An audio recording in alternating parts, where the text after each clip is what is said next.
Hey, y'all, I know everyone is knee deep in planning for 2022, and God willing, that will include attending an in person writers conference or two, right? I think one of the coolest things about these conferences, second only to the amazing women you meet, is the opportunity to book an appointment with a literary agent and pitch your book idea.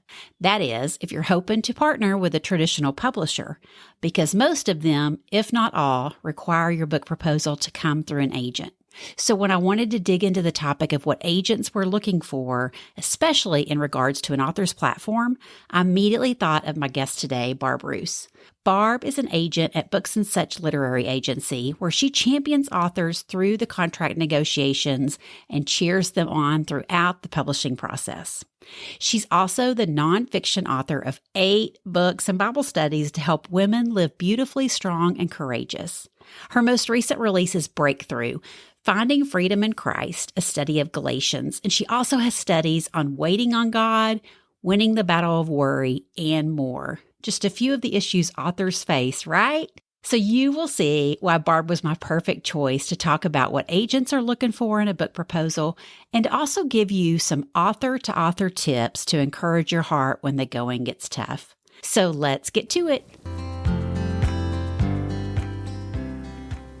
Hey, Barb. Welcome to the Book Marketing Mania podcast. I'm so glad you're here today. Well, Kim, thank you for inviting me to join you, and glad we get to have a conversation, and everyone listening, I'm so glad that you're with us.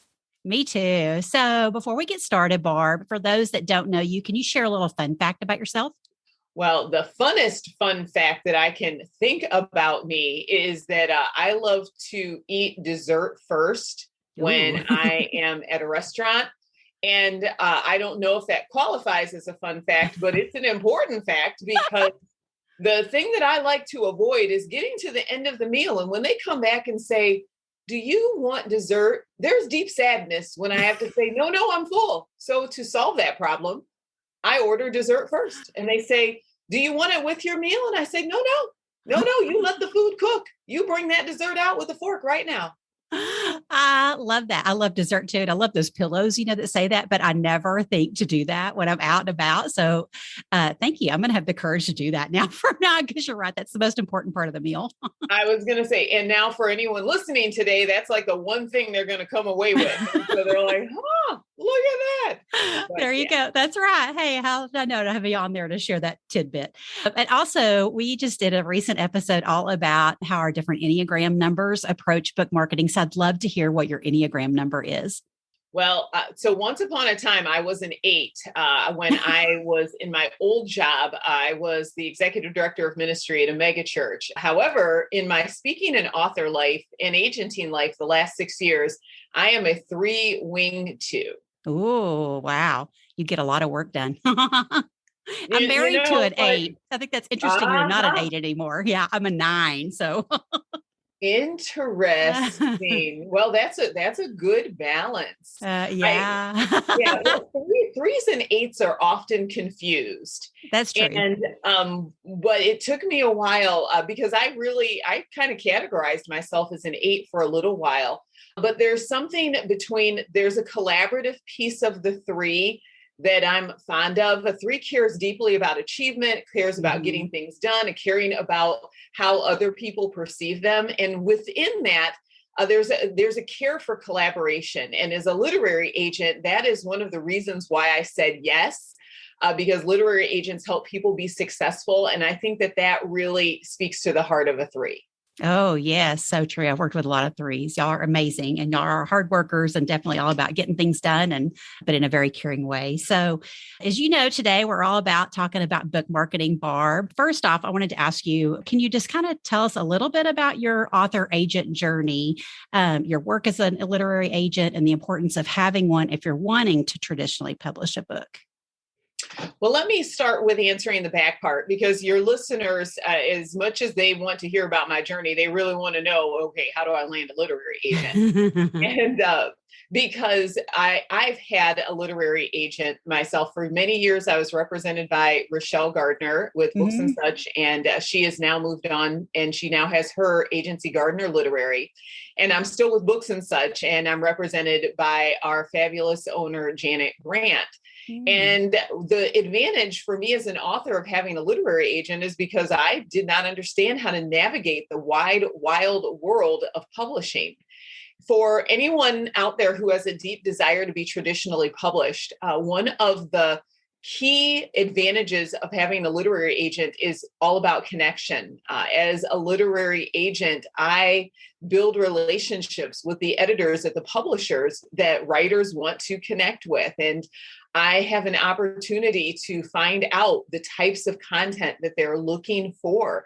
It's very difficult for an unrepresented person to navigate the ebbs and flows of the seasons because they're not talking to an editor. So connection and relationship is really the number one reason why someone needs to have a literary agent.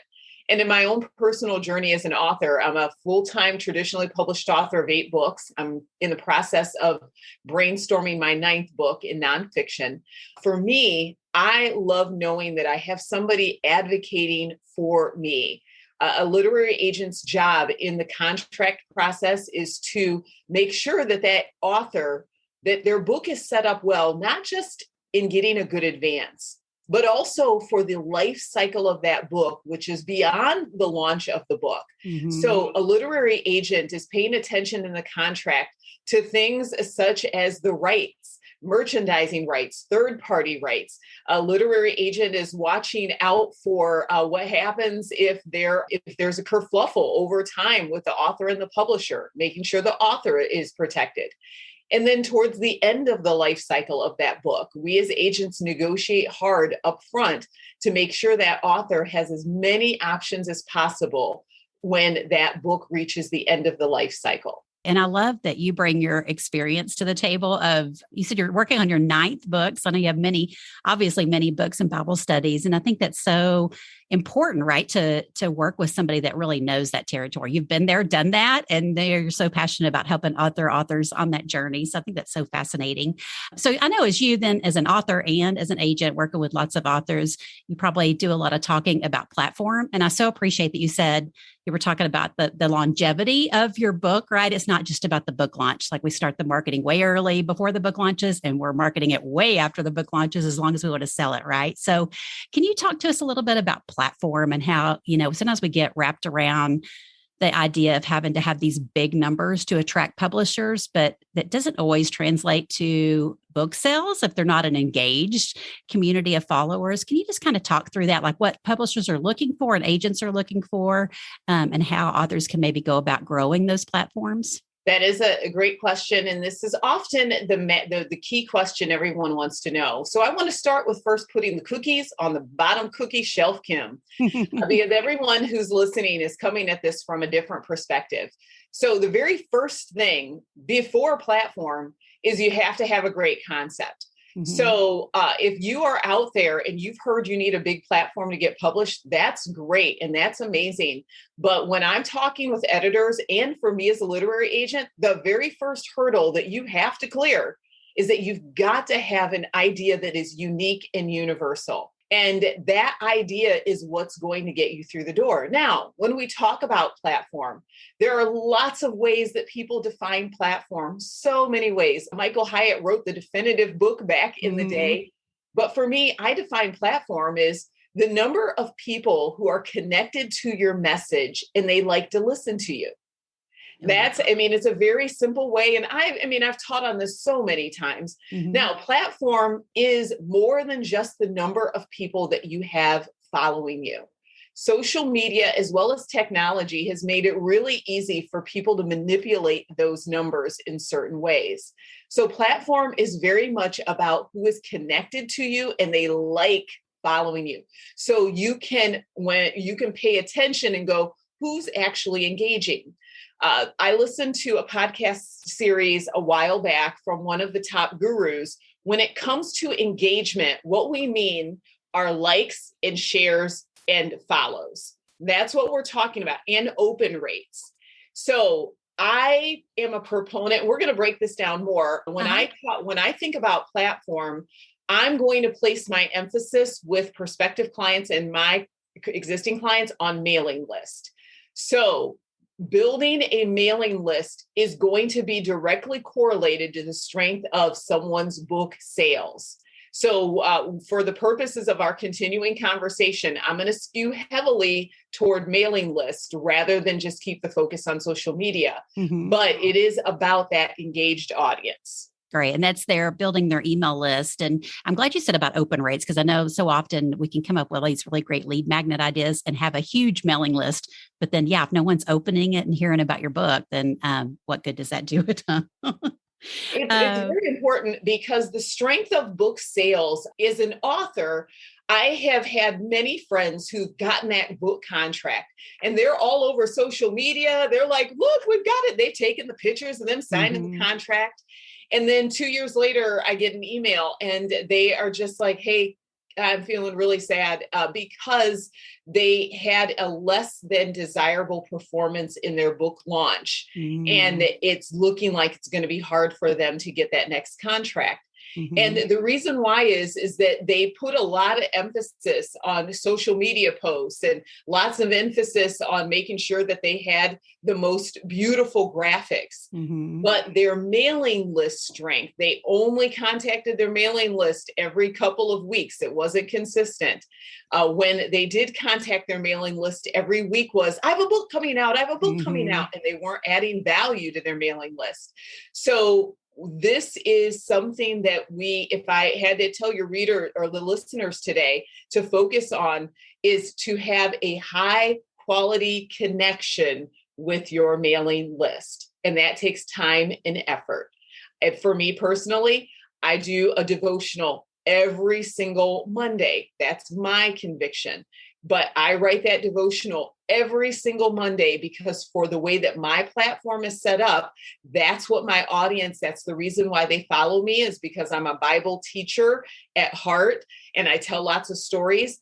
And so I want to invest in them every single week, not just when I have a book launch. That's so important, right? To keep that, like you said, it's all about the relationships and keep those relationships going. I love that you have just a consistent flow of talking to your email list. So do you have any other tips for ways authors, what they could be sharing on their email list or what they could be doing on social media to encourage their followers to check out their email list and keep in touch with you that way? As one of the questions that I ask folks who query me is, who is your actual target audience? And so if the question is, what kinds of content will connect and engage? The very first question is, who is your actual audience? And it's very counterintuitive. People often say, well, everyone's my audience. I want everybody to read my book. I want everyone to enjoy my story. And I want you to think about your book like a box of cereal in the grocery store. When you walk into the store, you see dozens and dozens of different varieties of cereal. And the question that we have to ask ourselves is, which box of cereal do we want? Well, our readers are asking that same question when they're on Amazon or they're standing in a brick and mortar store. They have so many options in front of them. And so when you're looking at the boxes of cereal in the grocery store, you'll notice that each of those boxes each of those major cereal brands have a distinct quality. They have something that's unique and universal. The universal is it's cereal, and they want to capture people who like cereal. But what's unique is whether or not it's Captain Crunch, and Captain Crunch has the little berries in it, or if it is Trix, and Trix has the little circle. Like, each box of cereal has something that's unique. And that's what allows the person who's looking for that particular uniqueness to go, that's the one for me. So when you're creating content for social media or your email list, what is unique about you?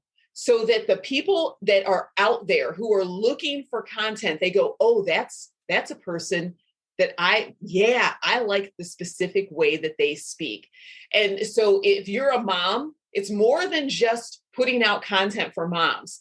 Perhaps you want to put content out for moms who are full-time working moms, or you want to put content out for moms who are homeschool moms. Or if you are a working professional and you want to talk about decreasing stress, so you message people who want to decrease stress, or people who telecommute, or people who are caring for elderly parents while they're working. So you want to find a niche and then curate content around that niche. Does that make sense? Yes, it does. Hey, I wanted to pop in real quick to give a shout out to one of my listeners who left a review of the show. Letitia says, from just one episode, I can tell the podcast delivers for its audience. Definitely a podcast you can count on to receive solid information in a fun and engaging way. Thank you, Letitia. Letitia Evans is the host of the Rooted and Overflowing podcast, and you can connect with her on Instagram at Rooted and Overflowing. Now let's get back to today's episode. Was my next question was going to ask you, and I think you already answered it. Just how can authors drill down to whenever they do have that topic? What is like you said, what is unique and universal about that topic or about them as an author so that they can share that message and not be, just like every other cereal box on the aisle?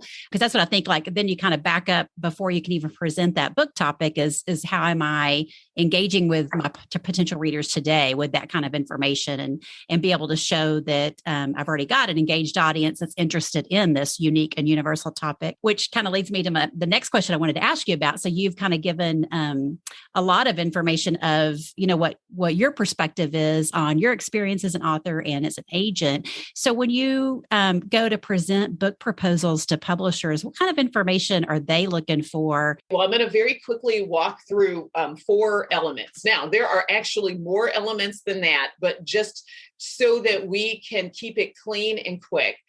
The very first thing, we're going to go back to that. I call it a wow concept. Mm-hmm. So it is the actual idea. If you're a nonfiction author, you need to have a unique selling proposition that your book should be, it should have a message that, again, unique and universal. So that's the very first thing of the wow concept. The second is that you have to have a target audience. Who is the specific audience that you're writing for, and to be able to articulate that. For me, the third is great comparables. And the reason why you want to have great comparables is so that an editor or an agent, we want to know where your book is positioned. There are millions of books in every single category. So we need to know, okay, where do you see your book fitting into the market? And what are the strengths of your book as compared to what's already out there, to know that there's a place for it. And then the next part is what I'll call the preview. If you're a nonfiction writer, that's going to be your chapter summaries. This gives us this preview into what your writing style is like, how you connect with an audience. Are your chapter summaries going to help me understand the journey that you want to take the reader on and pique my interest with how you can actually help someone in a practical way? So those 4 features, again, is the wow concept. It is the target audience. It's having great comparables, and then a solid preview. Now, when someone is looking at a proposal template, there are other aspects to a proposal, but I'm breaking down the top 4 features that we're going to be looking at as agents, as well as what an acquiring editor is going to, those are the elements that an acquiring editor is going to ask me about. And so do they, whenever you're first approaching a publisher with an author, do they ask about the marketing plan? They do ask about the marketing plan, but those other features are going to be what opens the door to ask about the marketing plan. Okay. And so when it comes to the marketing plan, if we take that as the next step, a few things that I want to see as an agent in a marketing plan is I'm going to be looking for that mailing list. Is there one established? The second is there a website? Mm-hmm. I am still amazed at the number of people who have outdated websites. Mm-hmm. We live in an age and time where technology, particularly to do a website, is highly affordable. Elegantthemes.com. You can have a 1-year subscription for, I think it's like $67. Why do I know that? Because I have an annual subscription. And it is a very user-friendly interface to design a website. So that very first piece is making sure you do have a social media presence and a mailing list. We want your website. We want your social media. We want it to be populated on a regular basis with the content that's going to captivate your audience. And then another part of the marketing piece is I'm going to be looking and asking about a speaking platform, mm-hmm. because that is one of the primary drivers outside of mailing list to selling books. So nonfiction authors, if you want to write either in Christian living or academia or discipleship, you're going to be asked whether or not you've got a speaking platform. I love how all that, like you talked about there, you've got these 4 elements that you're going to come to the table with as an author, but if you've got an updated website and you're putting out content and you're speaking and you're building your email list, all those things are kind of building into helping you hone in on that concept, right? Your unique and universal pieces because you've been writing about them and you've been seeing people interact with them and joining your email list.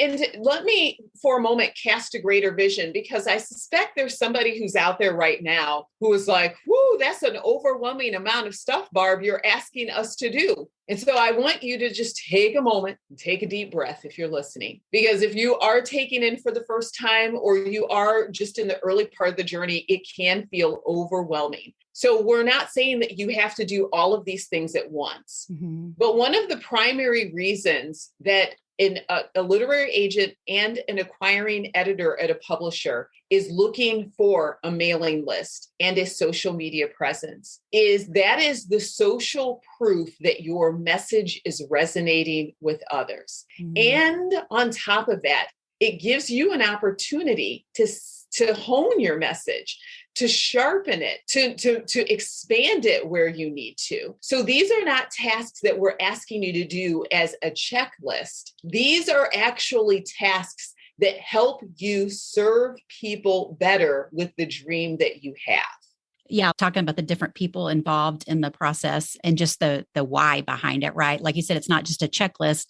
I check all these boxes, I get a book contract. There's so much more that goes into it. And as you know, as an author, a lot of work that goes into doing that and being consistent with it. So can you share, so when we think about all this information that agents and publishers are looking for, can you share some tips for authors when they're preparing either to send you something in email or they're going to maybe have one of the 15-minute appointments with you or a publisher at a writing conference? I know it's I've never sat down to do it. I think I've tried it like twice and chickened out both times. And so I'm really interested to hear this answer of, just when that fear comes over you of you're just going to have this, it seems like such a short amount of time, but yet you're laying your heart out on the table. And I would just love to hear any tips you have for how authors can prepare for that and maybe ease that anxiety they have going into it.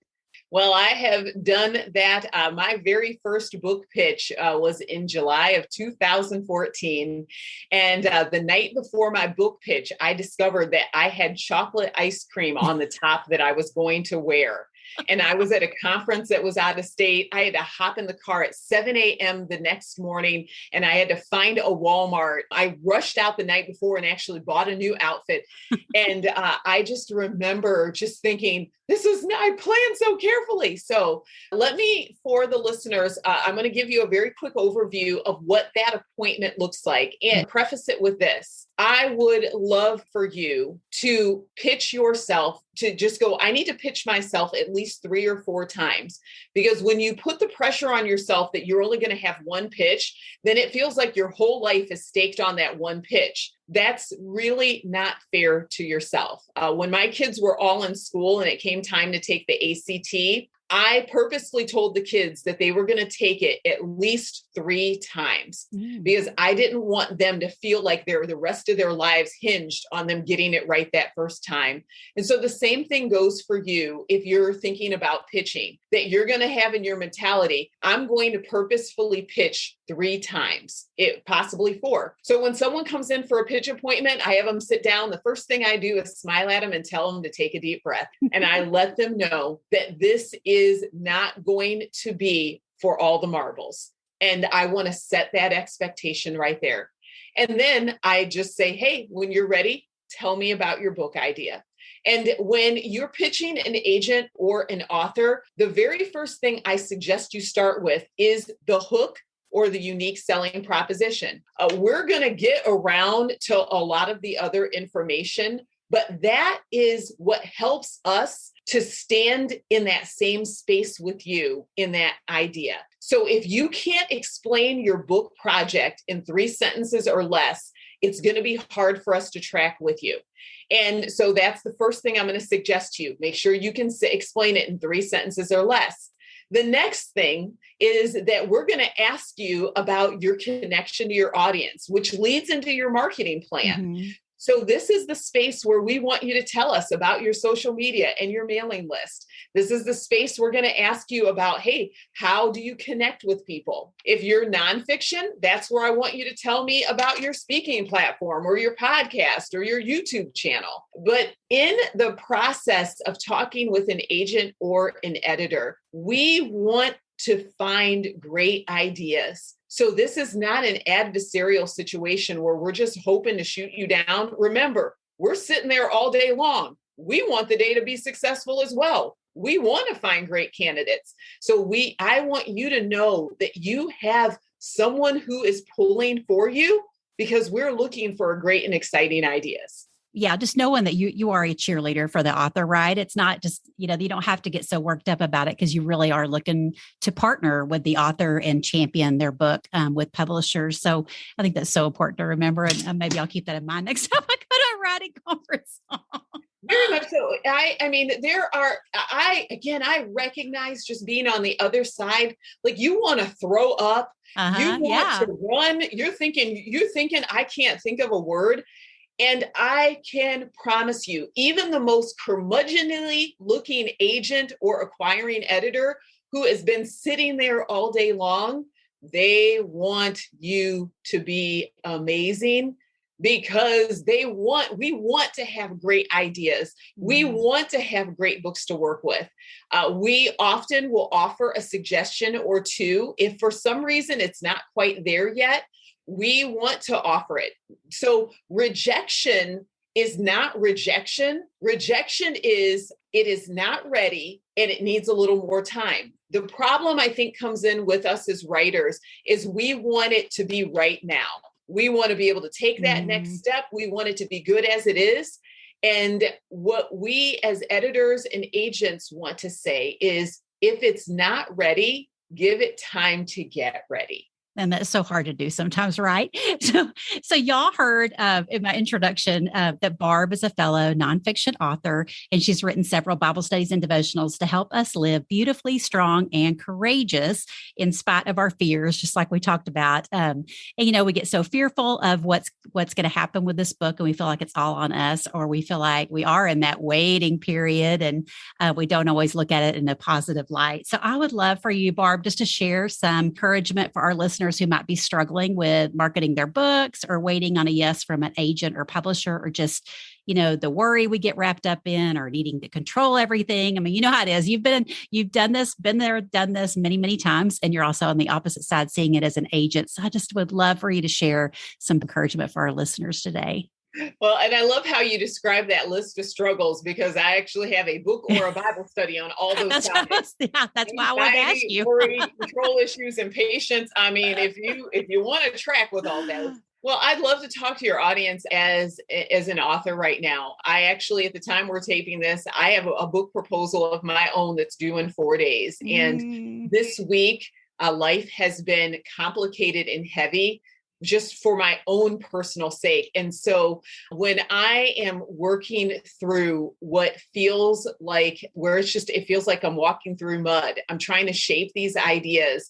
I'm trying to get my book idea down to 3 sentences. There's a couple of things that I keep in mind that I'd love to share with everyone. The first is when I pray, I just go, God, I know if I sit in the seat, you're going to show up. And that was my prayer this morning. God, I just have to sit in the seat and I know you'll show up. The second is that I don't have to be perfect right now. My longtime editor, she always reminds me, Barb, you get the words on the page and then we'll work on making them better together. So if you're out there and you are just trying to get the perfect words on the page, you've got agents and publishing partners that are going to help you the rest of the way. So you do the best that you can do. And then there will be people who will help you make it better. And then the third thing that I try to do is I try to remember the joy and the privilege of being able to put words on a page. While I was finishing up my hair this morning, I kept saying to myself, Barb, remember, you got an audience of people out there and all they want is you to show up and be you. And so I want to say that if you're listening out there and particularly if you're watching someone else's platform, somebody else got published, you see their Facebook, they got hundreds of thousands of followers, or they got that contract and you're just like, oh, why can't that be me? That I want you to commit to showing up as you, that you have been designed with a unique purpose, that you have a special voice all of your own, whatever it is that you write, and that you have confidence in being who you are on the page. Oh, that's so beautiful, Barb. And I did mention in the introduction several of your books and Bible studies, and I'll be sure and link those up in the show notes because I'd highly encourage everyone to check those out and be patiently waiting for your next one. So this has been amazing. I would just love to hear from your agent side, Barb. Are there any resources you'd like to share for working with an agent, or can you just share where everyone can connect with you online if they'd like to talk to you more? Well, our Books and Such blog at booksandsuch.com, that is a beautifully curated space. If somebody needs a simple and easy next step, it is a longtime award-winning blog. There you have 6 literary agents who have represented authors who are unpublished up to authors who have sold tens of millions of books. And so there at the Books and Such blog are blog posts and resources on every topic related to publishing and marketing. We talk a ton about platform over there, and we talk a ton about marketing and marketing plans. So that would be the clear next step that I would offer to all the listeners. And if you want to find out more about me as a literary agent, there's a tab there at Books and Such that has my information, and also at my home at barbroose.com. Under the About tab, there is also a place where I talk about who I am as a literary agent and what I'm looking for. And if you do have an idea to submit, all submissions must go through the Books and Such website. If you submit any other place, I am unable to follow up on those submissions simply because I receive so many. They all have to go through Books and Such. Okay, great. Well, I'll be sure and link all those in the show notes. Well, thank you, Barb, for your time today. It was so greatly appreciated. I know my listeners will get a lot out of this conversation. It was a pleasure being here. Thanks, everyone, for joining us. Y'all, I hope this conversation with Barb was helpful to you.